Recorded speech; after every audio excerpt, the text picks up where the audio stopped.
Well,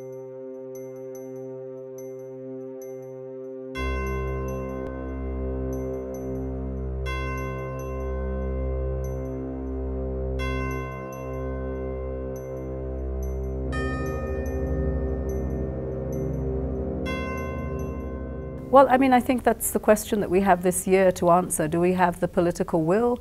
Do we have the courage?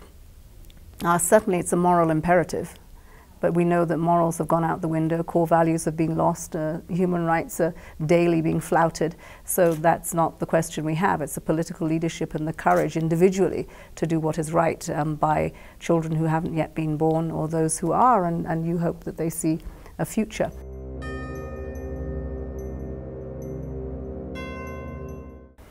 Clearly we've done a lot of damage to the planet. The good news is it's man-made, and for that it means that we have the solutions. And if we've got the solutions, we know this is the last generation that can do something really meaningful with an agreement.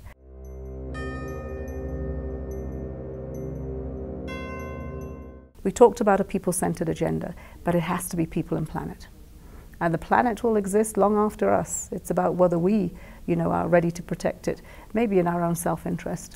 But certainly we have the Deputy Secretary General of the United Nations who always says that, we can have Plan B, but there's no Planet B.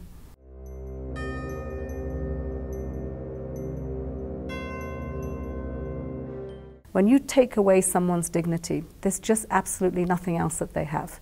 They become very vulnerable. And they become fodder for those who would look for instability.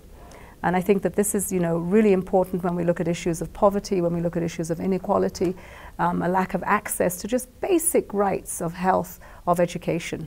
And if you start stripping the human of all those things of dignity, then, what do you leave left?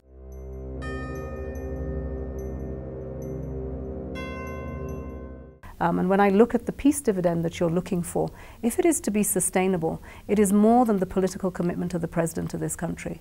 It's about people backing that political commitment, finding it in their heart to go with what it is that is expected of them, to overcome what has been decades of hurt, of pain, of loss.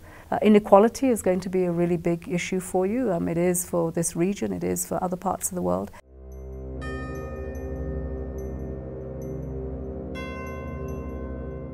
They must engage.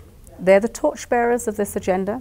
They're the first generation that can end poverty, and they're the last generation that can do something concrete about climate change. And so my message to them is that they've got to stand up and be counted.